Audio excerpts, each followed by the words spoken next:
태백산 험준한 산골짜기에 자리한 암자. 첩첩산중 암자로 가려면 이 야생의 골짜기를 몇 번이고 건너야 한다는데요. 시작부터 난관이 예상됩니다. 건너야 돼요. 좀 미끄러워요. 물기 있는 이끼는 굉장히 미끄러우니까 돌고 가셔야 돼요. 이래서 길을 놔두고 산으로 나고자가 한둘이 아닙니다. 그도 그럴 것이 산중 암자를 찾아오는 이들 중 열의 9은 길을 잃어 스님의 안내 없이는 고립되기 일쑤랍니다. 내가 서울 가게 되면 언제 갈지 모르지만 내가 커피 사주면 내가 져준다 그랬잖아요. 네, 커피 100잔 사드릴게요. 진짜지? 네. 스님 덕에 저희 짐 하나 덜었습니다. 왜냐 그러면은 드는 것보다 이런 데는 지는 게 편해요. 안전하고. 산중에서 지게는 일당 100을 하는 일꾼입니다.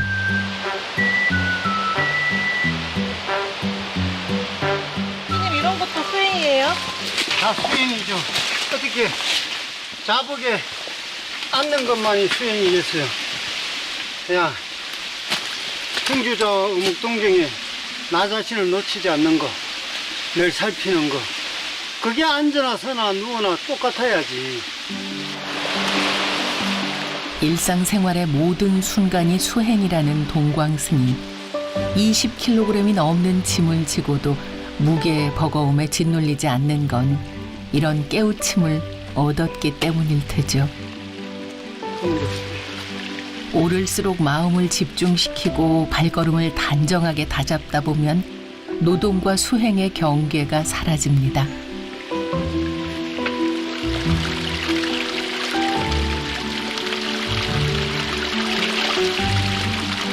길 없는 산중 암자로 오르는 길은 수행의 길입니다.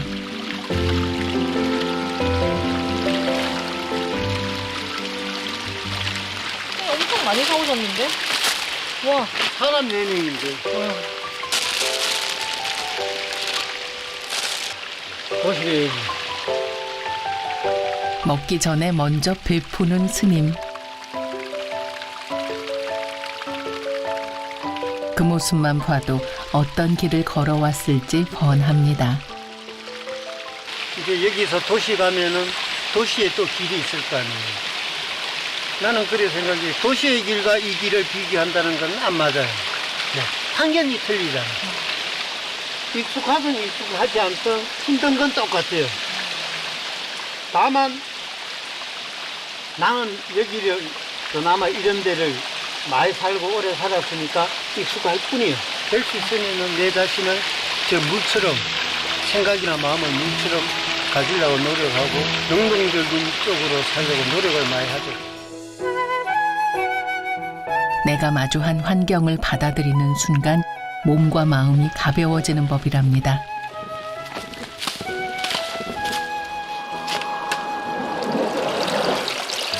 부처님 전에 올린 화분 대신에 그거 이제 수반 하나 만들어서 조그만 돌을 해갖고 이제 생신잔치상 차려드린 거죠.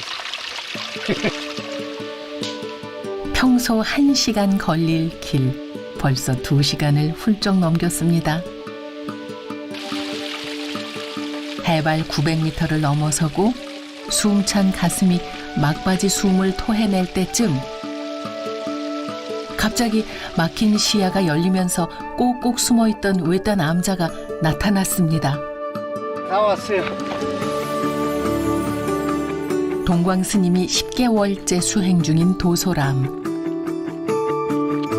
마당 한 뼘 없는 천길 낭떠러지 위에 세워진 암자는 작고 초라해 보이지만 스님에게는 구중심처 안식처랍니다.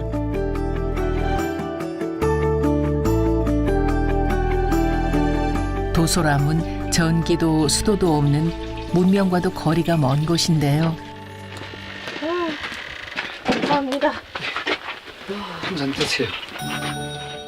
물맛이 얼마나 달까요? 아유, 이제 세상이 보이니 자연이 보인다. 아우.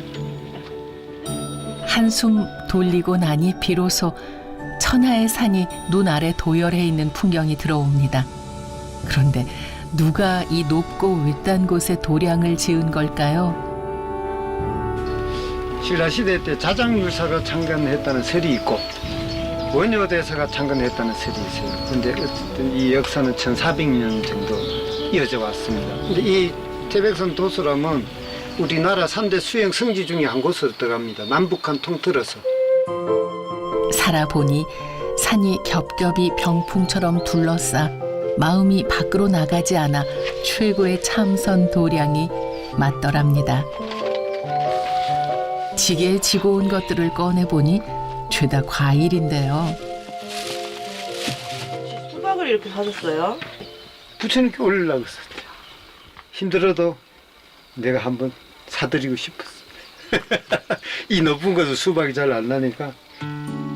부처님 오신 날을 맞아 동광 스님이 소박한 잔치상을 차립니다. 불가에서는 좋은 일이 있을 때마다 부처님 전에 정성을 다해 꽃을 올린다죠. 산중 암자에서는 계곡 이끼도 꽃이 됩니다.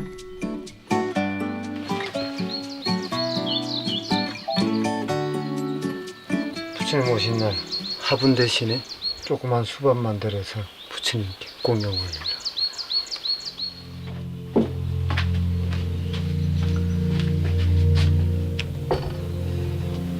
부처님 계신 법당도 단출합니다.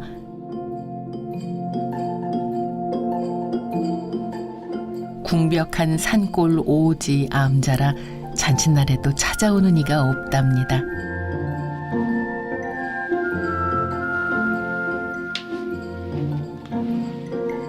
불자들의 보시 없이 사찰을 꾸려가기 위해 부지런히 몸을 움직여야 합니다.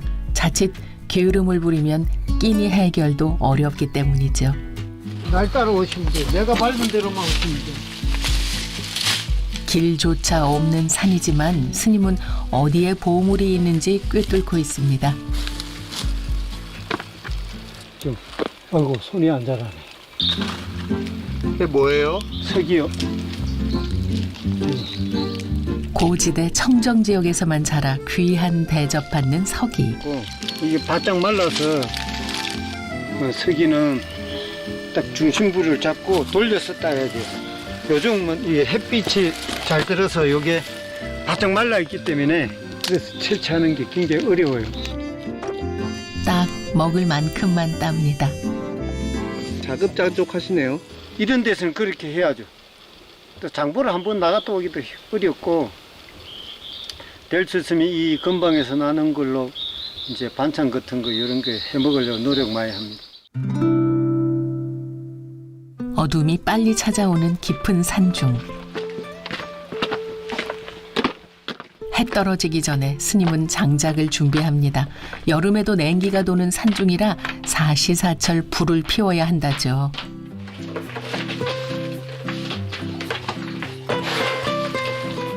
동광 스님은 무엇 때문에 방 따뜻하고 먹을거리가 지천인 산 아래 산사를 두고 이 높고 외로운 외딴 암자로 호련히 왔을까요? 그래서 이렇게 살아봐야 대중살이가 얼마나 편하고 좋다는 걸 그걸 또 새삼 느끼잖아요. 근데 그 속에만 있으면 그걸 모른다고. 그래서 좀 변화를 주고 싶었어요. 힘든 일을 해보아야 기쁨도 아는 법. 스님은 즐거운 고행 중입니다.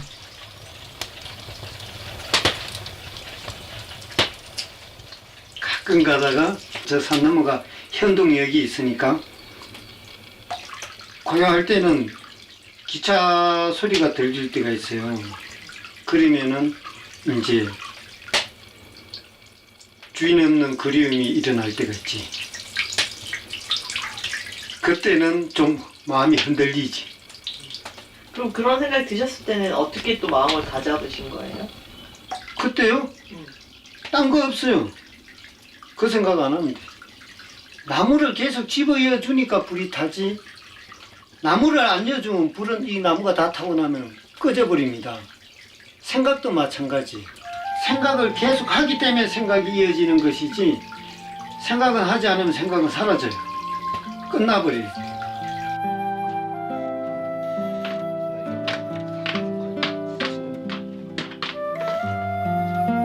서둘러 저녁 공양 준비를 합니다. 따뜻할 정도의 물 온도에 넣고 넣고 이제 부비는 거예요. 이렇게. 그래서 되는 거 없어. 쉬운 거 없어요. 선생님 어떻게 이렇게 잘하세요? 예? 어떻게 이렇게 저도 다 이제 절에 와서 배운 거지 뭐.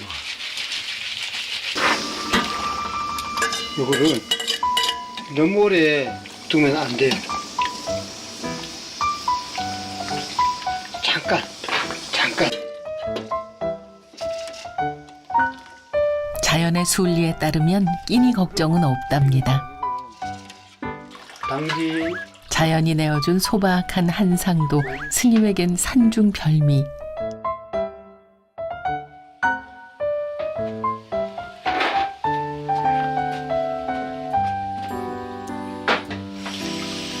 잘 먹겠습니다.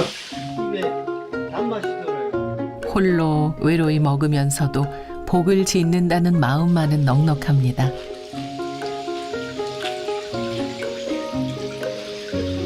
방에서 안 드시고 여기서 드셔요? 편하죠. 일일이 상을 가지고 들어가고 나오고 불편한 게 너무 많아요. 그래서 그리고 또 바쁘고 어떤 틀이나 격식에서 벗어나고자 스스로 내려놓는 수행의 길. 부족함 속에서 자족함을 채웁니다. 만물이 잠든 시간. 동광 스님은 매일 새벽 스시면 수행에 들어갑니다. 자신과의 약속을 지키며 낮 동안 분주했던 마음을 가다듬고 정진하는 시간.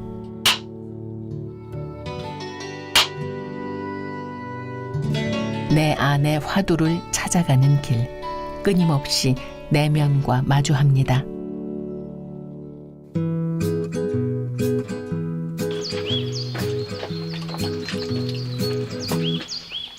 날이 밝으면 스님도 바빠집니다. 이 태양광 닦아줘야 돼. 며칠 전에 또 비가 타고갖고 그 다음에 송화가루가 많이 날려가지고 이 태양광은 원래 있던 거예요? 아니요. 제가 얼마 전에 새로 했어요. 그 전에 있던 거는 십몇 년 전에 해줬다는데 100W짜리가 설치되어 있더라고요.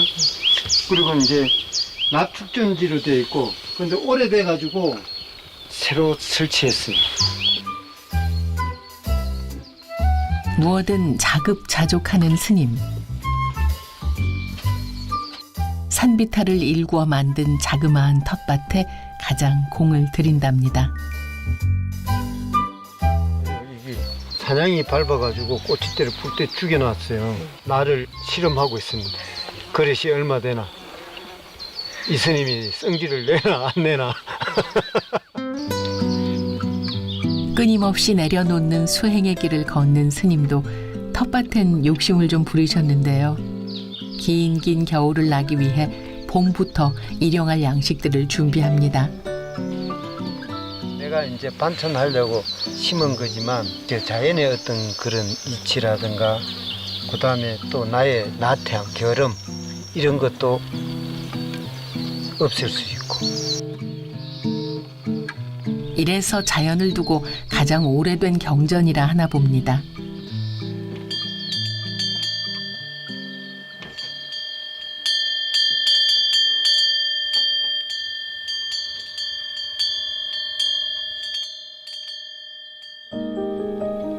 내가 내 능력만큼은 못하더라도 최선을 다해서 일을 할 만큼 해놓고 요때다 싶으면은 미련 없이 떠나야 돼요. 움켜쥐고 얽매이며 사는 세상살이 비우고 덜어내며 산다는 건 어떤 삶일까요?